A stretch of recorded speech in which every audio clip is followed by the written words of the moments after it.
Welcome to the Success Partner Podcast. I'm Daya Naef, your host and founder of The Success Partner. On this show, we dive into the stories of attorneys, business professionals, and entrepreneurs who have navigated the ups and downs of building successful careers and businesses. From the strategies they've implemented to the challenges they've overcome, we're here to uncover the insights that can help you on your own journey to success. So sit back, relax, and let's get started. Welcome back, everybody, to the Success Partner Podcast. I am your host, Daya Naef, and I'm so excited to have Iris Grimm on the show today. So Iris is in executive leadership and corporate dynamics and strategy and all that, but she has a different take on things. I think we all know I'm an animal lover by now, and she is too, and she really brings it into her leadership development, and I can't wait to hear some more stories. So Iris, tell us about yourself, and go ahead. Thank you, Daya, and thank you for having me. Yeah, so my work is really in the leadership development space, helping my clients and bringing out the best in them so that they bring out the best in their teams. And also, obviously, since we're talking about dogs, bringing out the best in their dogs. So my clients are typically business owners, executives, entrepreneurs, but then also service professionals such as attorneys, physicians, really anybody who is in a leadership position, who is growth oriented, who realize that their own personal and professional development is really a precondition for the growth of their team and therefore also the growth of the company. Yes. So if I was one of those leaders or someone in business, how would I know it's time to contact you? That's a good question. Considering that we just just passed or experienced the Super Bowl last Sunday. I always like to say, I don't know whether any of those teams would have had a chance to win if they had not had their head coach and all of their other coaches in the background. So in other words, in the sports and even in the arts, having a coach is a requirement for success. In business, that has established more and more in the recent years. However, there is still that misconception sometimes that you only hire a coach when you are in a crisis. Right? When, for example, clients tend to come to me when they have turnover or when they are really realizing that the performance is down, team is disengaged, and they need to do something about it. That is when they typically seek out a coach. However, ideally, in today's world, if you think about it, with all this change happening and so many different challenges on so many different levels, it's almost impossible to navigate this and succeed with this on your own. So having that time with a partner, with somebody who is giving them the space to explore things, to work on their business and work on themselves is really important for them in order to avoid major crises, identify their blind spots right away, and be proactive when it comes to their own growth. Yeah, I mean, that makes a lot of sense. I've always seen it for myself, or since I don't know, became aware that coaching is so valuable.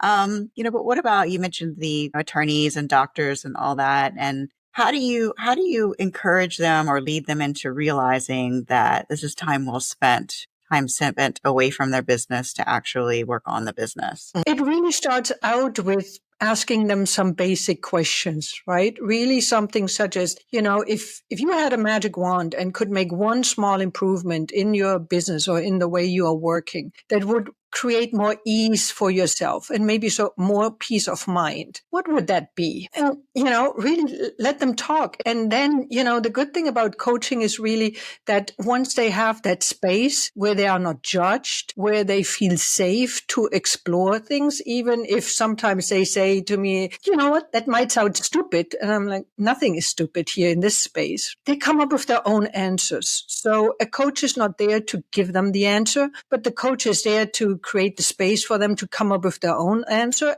At the same time, here and there, sprinkle some additional ideas that may be helpful or that I have seen worked well for somebody else. I love that. So what led you down this path? It was really, to be honest, when I determined that corporate America was not for me, I did not know what I wanted to do. And by accident, I met somebody who did career assessment and exploration, career consulting and coaching in that kind of space. And I became clear for me in those conversations that anything around communication, teaching would be something that I really enjoy. And at that time, I signed up in a coaching school that was still in the late 90s. So that was in 1998. And I started my business when I said at that time, I'm a coach. People ask what sport. And back then it was just not as common. So that is really how I started with all of that. Wow, that's some determination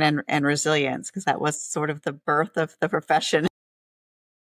And it has been a long road, to be honest, because, it's like back then I also came, obviously you hear my accent. I come from Germany, from East Germany to be exact. And, of course, business in Germany is different than here. So getting used to and understanding what it means to be an entrepreneur and networking, it was a learning curve for me, definitely. Yeah, I mean, I can imagine. And that just shows resilience and shows us maybe with a little bit less of a learning curve that we shouldn't give up, because you're making it happen. Right, right. And not only that, the one thing, and I'm sure you realize that too, is, as I always say, entrepreneurship is the fastest path to personal growth. Because as an entrepreneur, especially as somebody who has to sell yourself, right? When you are selling a service rather than a product, and you are selling your own brain power, you are running against your own walls, personal walls, and your certain beliefs. So, to overcome all of that that's why, entrepreneurship is a great place to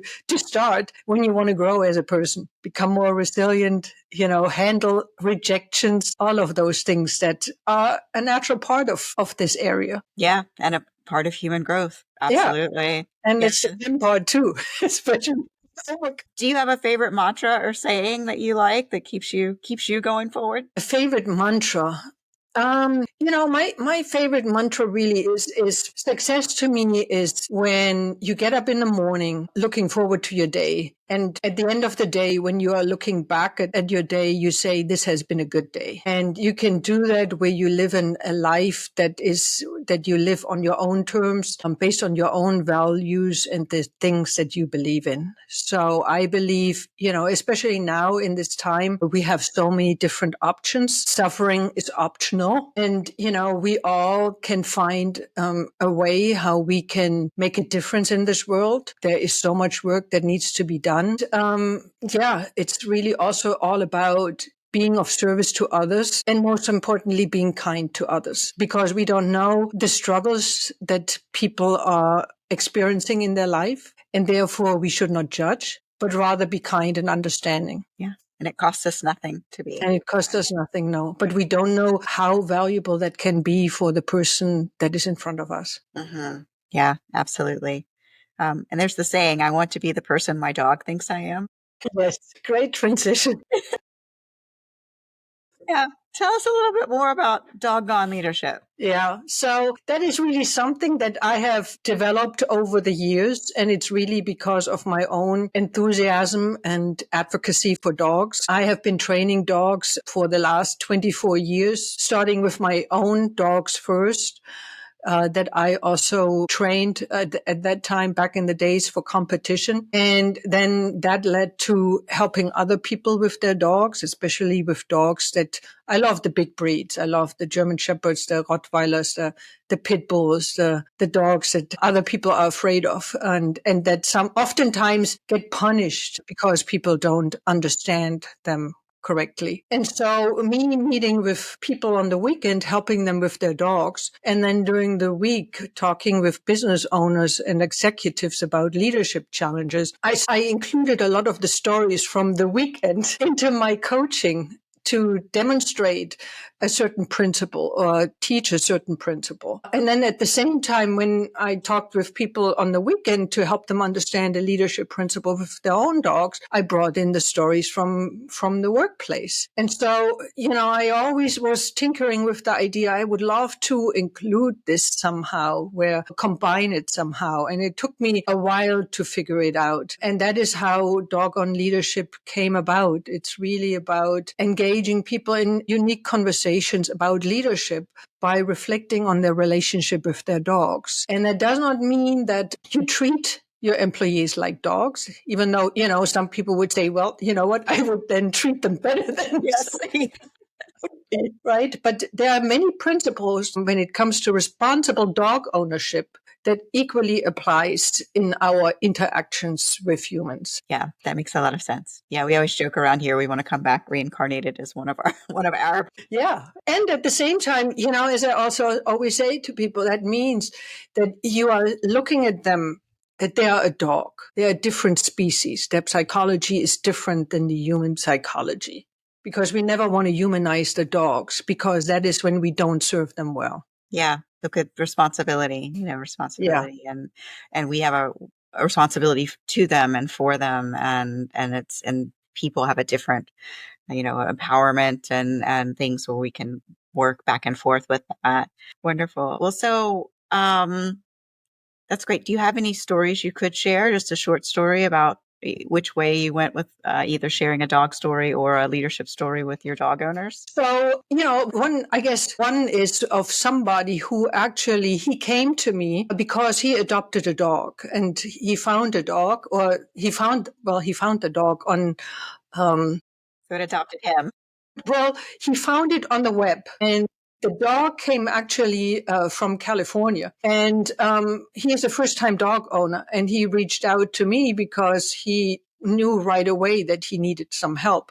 But he's also a business owner. He has a large company with more than 200 employees. And so, me working with him there with his dog and helping him really understand that the dog needs boundaries, and the dog needs really leadership. And leadership really means that you are fair to the dog.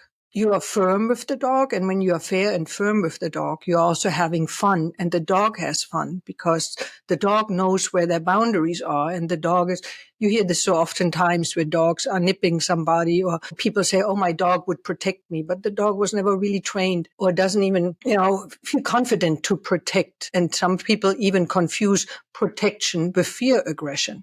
And so just in those conversations, he has shifted things in his own company, and he called them the German Shepherd leadership principles, that he realized that he needed to make as a change in his company, as a natural progression from him learning to understand what his dog needed. Wonderful. Yeah.